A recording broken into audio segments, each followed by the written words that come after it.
almusal, almusal. Pagkain sa umaga o agahan. 这个单词是个名词，它的意思是早餐。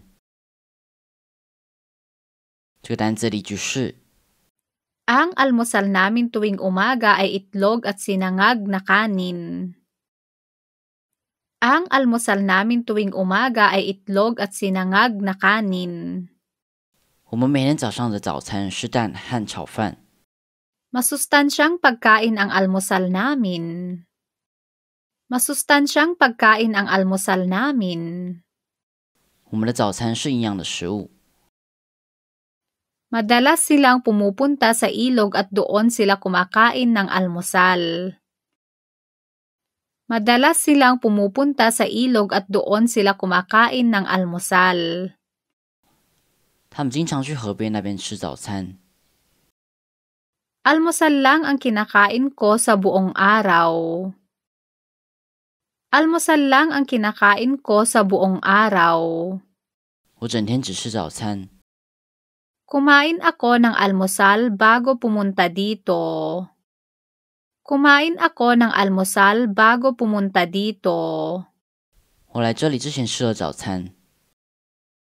Sabay kaming kumain ng almusal ng kapatid ko.